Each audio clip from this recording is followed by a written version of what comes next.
परिचय। विभिन्न मिश्रणों के अवयवों को क्रोमैटोग्राफी, आसवन और प्रभाजी आसवन द्वारा पृथक किया जा सकता है। तो आइए इस मॉड्यूल में हम कुछ अन्य पृथक्करण की विधियों की चर्चा विस्तार से करें। उद्देश्य।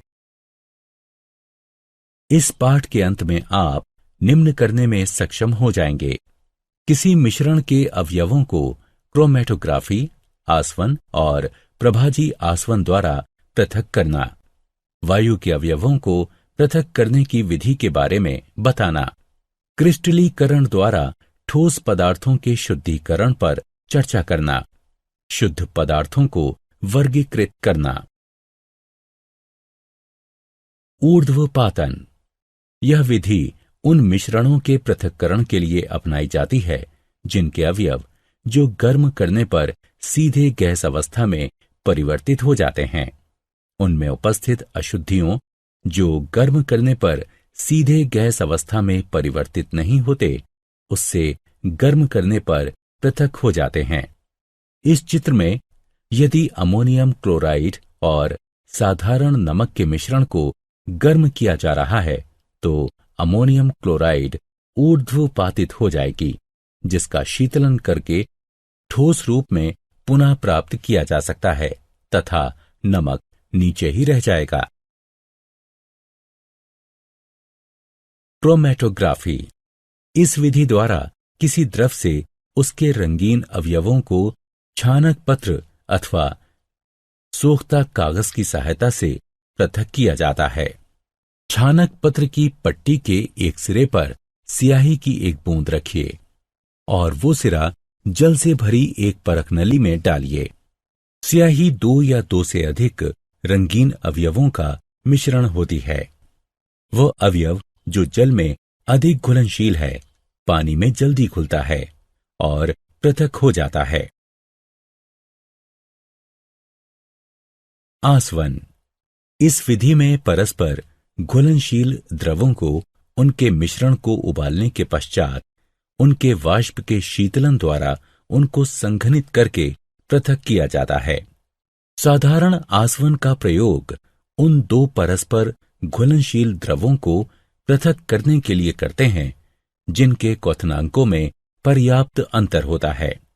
यदि एसीटोन और जल को आसवन उपकरण में गर्म किया जाए तो एसीटोन का क्वथनांक कम होने के कारण वह जल से पहले उबलकर वाष्पित होगा और शीतलन विधि द्वारा संघनित होकर जल से पृथक हो जाएगा। प्रभाजी आसवन। प्रभाजी आसवन का प्रयोग उन 2 परस्पर घुलनशील द्रवों को पृथक करने के लिए किया जाता है जिनके क्वथनांकों में 25 के से कम का अंतर होता है। प्रभाजी आसवन का प्रयोग पेट्रोलियम के अवयवों तथा वायु से विभिन्न गैसों को पृथक करने के लिए किया जाता है। वायु के अवयवों का पृथक्करण। वायु विभिन्न गैसों का मिश्रण है। वायु के अवयवों को प्रभाजी आसवन द्वारा पृथक किया जा सकता है। वायु को दबाव बढ़ाकर और ठंडा करके द्रवित वायु में संपीड़ित कर लेते हैं। इस द्रवित वायु को प्रभाजी आसवन स्तंभ में धीरे धीरे गर्म करते हैं। तब उसके अवयव अलग अलग ऊंचाइयों पर अपने अपने क्वथनांक के अनुसार पृथक हो जाते हैं।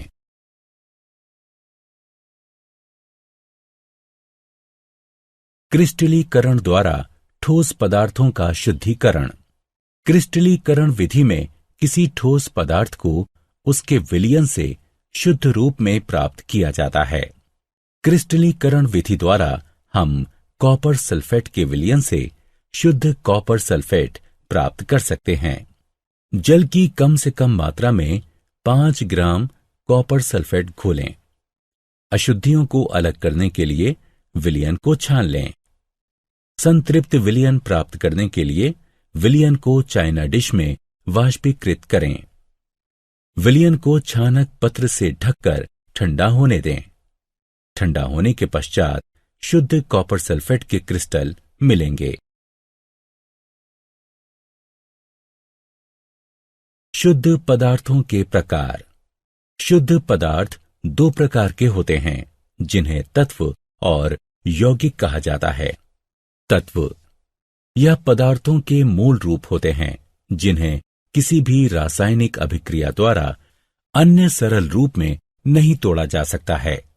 इन्हें धातु, अधातु और उपधातु में वर्गीकृत किया जाता है। धातु ये चमकीली, गुंजायमान, लचीली, आघात वर्धनीय, तन्य और ऊष्मा तथा विद्युत की सुचालक होती हैं। अधातु ये चमकीली, गुंजायमान, लचीली, आघात वर्धनीय तथा तन्य नहीं होती हैं तथा ये विद्युत और ऊष्मा की कुचालक होती हैं।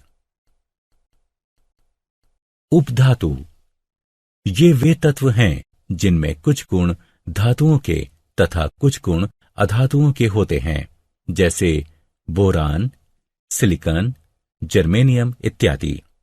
यौगिक ये वे पदार्थ हैं जो दो या दो से अधिक तत्वों के एक निश्चित अनुपात में रासायनिक संयोजन से बनते हैं, जैसे जल, कार्बन डाइऑक्साइड, शर्करा, नमक, आयरन सल्फाइड इत्यादि। क्या आप जानते हैं तत्व की संकल्पना रॉबर्ट बॉयल 1627-1691 ने की थी। उनकी परिभाषा का प्रयोगात्मक आधार था कि तत्वों को किसी भी तरह अन्य सरल रूप में नहीं तोड़ा जा सकता है। इसका तात्पर्य ये था कि सभी तत्वों की पहचान अस्थायी थी, जब तक कि बेहतर तकनीकों द्वारा यह नहीं बताया गया कि संभवतः गलती से किसी यौगिक को तत्व मान लिया गया था और किसी तत्व को यौगिक मान लिया गया था। उस समय का एक महत्वपूर्ण विचार परमाणुओं की स्थिरता का था, जिसके अनुसार कॉपर का परमाणु हमेशा कॉपर का परमाणु ही रहेगा और किसी भी प्रकार परिवर्तित नहीं होगा।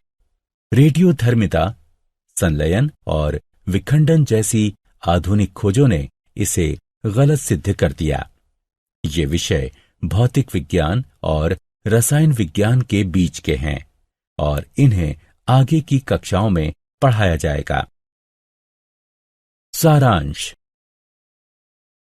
आइए हमने जो कुछ सीखा है उसे संक्षेप में दोहराएं। पृथक्करण की सही तकनीक का प्रयोग करके किसी भी मिश्रण से शुद्ध पदार्थों को प्राप्त किया जा सकता है। शुद्ध पदार्थ तत्व अथवा यौगिक हो सकते हैं। तत्व पदार्थों के मूल रूप होते हैं, जिन्हें किसी भी रासायनिक अभिक्रिया द्वारा अन्य सरल रूप में नहीं तोड़ा जा सकता है। यौगिक वे पदार्थ हैं जो दो या दो से अधिक तत्वों के एक निश्चित अनुपात में रासायनिक संयोजन से बनते हैं। यौगिकों के गुणधर्म उन तत्वों के गुणधर्मों से अलग होते हैं जिनसे मिलकर वह बना होता है, जबकि एक मिश्रण के गुणधर्म उन तत्वों और यौगिकों के गुणधर्मों को प्रदर्शित करते हैं जिनसे मिलाकर वह बना होता है।